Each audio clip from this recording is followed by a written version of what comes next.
Olá, povo de Deus, sábado da 32ª semana do Tempo Comum, 16 de novembro de 2024. A nossa reflexão de hoje é a partir da terceira carta de João, de 5 a 8, e Lucas 18, de 1 a 8. Caríssimo Gaio, é muito leal o teu proceder agindo assim com teus irmãos, ainda que estrangeiros. Eles deram testemunho de tua caridade diante da igreja. Farás bem em provê-los para a viagem de um modo digno de Deus. Pois, por amor do nome, eles empreenderam a viagem sem saber nada da parte dos pagãos. A nós, portanto, cabe acolhê-los para sermos cooperadores da verdade. Esta terceira carta de João é também um texto da coleção chamada de Epístolas Católicas. Agora o ancião, ou seja, o presbítero, líder da comunidade, se dirige a um fiel de nome Gaio.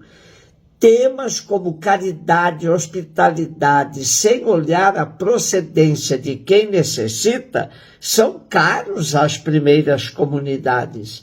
Seguramente o autor da terceira carta de João ficaria muito feliz ao escutar o Papa Francisco fazendo eco de suas recomendações às comunidades da Ásia Menor.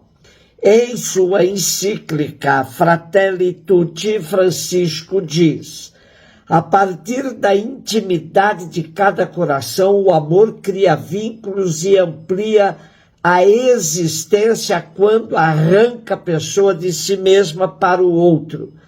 Feitos para o amor, existe em cada um de nós uma espécie de lei de êxtase. Sair de si mesmo para encontrar nos outros um acrescentamento de ser. A nossa relação, se é sadia e autêntica, abre-nos aos outros que nos fazem crescer.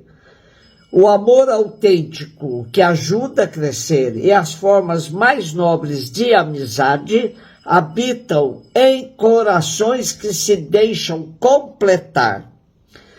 Uma das questões mais dramáticas de hoje é a migração e os refugiados.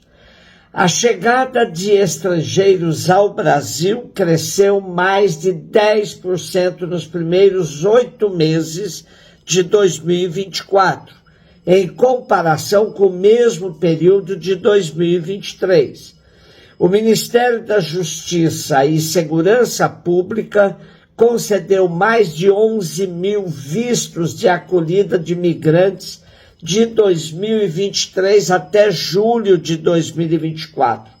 A consultoria RH Brasil reportou um aumento de 123% nas contratações de estrangeiros entre janeiro e julho de 2024, com a maioria dos novos empregados sendo venezuelanos.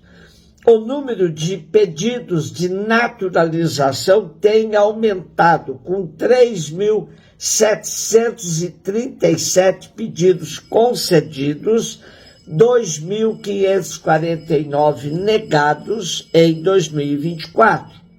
Muitos imigrantes que chegam ao Brasil enfrentam condições de vida precárias, como falta de emprego, moradia, comida e dinheiro. Os refugiados, apesar de terem um alto nível de escolaridade, são mais afetados pelo desemprego. Lucas 18, de 1 a 8, Jesus contou aos discípulos uma parábola para mostrar-lhes a necessidade de rezar sempre e nunca desistir, dizendo: numa cidade havia um juiz que não temia a Deus e não respeitava homem algum. Na mesma cidade havia uma viúva que vinha à procura do juiz pedindo: faze-me justiça contra meu adversário.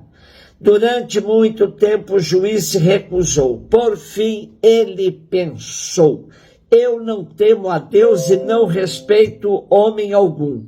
Mas esta viúva já está me aborrecendo. Vou fazer justiça para que ela não venha agredir-me. E o Senhor acrescentou: escutai o que diz este juiz injusto.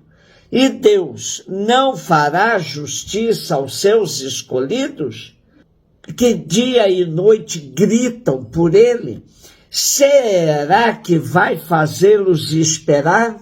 Eu vos digo que Deus fará justiça bem depressa. Mas o Filho do Homem, quando vier, será que ainda vai encontrar fé sobre a terra? O tema da oração é sempre muito delicado. É claro que não podemos reduzi-lo a formulações racionais. Por outro lado, não é bom que as orações sejam irracionais, somente movida por sentimentos difusos que nos assaltam em momentos diversos da vida. Na parábola de hoje, em forma de contraste, Deus, o justo e misericordioso, é colocado frente a um juiz perverso, não só por não temer a Deus, mas também por não respeitar as pessoas. Outro dado importante da parábola é o fato do pobre necessitado de justiça ser uma viúva. Sabemos que as viúvas constituíam um dos grupos sociais mais aviltados na época. Temos uma condenação explícita aos fariseus que devoram as casas das viúvas. Como as mulheres não podiam ter direito legal para administrar os bens de seus falecidos maridos, assim confiavam nos fariseus que, através de suas longas orações públicas, apareciam como honestos e conquistavam por sua piedade a confiabilidade para, em suas mãos, deixar a administração dos bens patrimoniais. Pode ser que esta pobre viúva tenha caído nas mãos dos fariseus e esteja precisando de uma intervenção jurídica para a defesa dos seus bens. O problema se agrava porque, a exemplo dos tempos de hoje, o sistema jurídico só servia para defender aqueles que tinham condições de molhar as mãos dos juízes, como se fala popularmente. Impressionante que Jesus tenha usado em sua parábola a descrição de um juiz sem ética e sem misericórdia com os pobres. A insistência da pobre viúva conseguiu mover esse magistrado, não por motivos de justiça, mas para se ver livre da importunação dela. Ora, Jesus diz que se um homem corrupto é capaz de atender uma pobre pela perseverança na ação, Deus não fará justiça aos seus eleitos, que a ele clamam dia e noite, e há de fazê-los esperar? Eu vos digo que lhes vai fazer justiça prontamente. É evidente que a parábola tem como objetivo incitar os discípulos a se manterem conectados com Deus a tempo pleno e nunca desanimar. Porém, ninguém deve pensar que bastou pedir e a coisa acontece.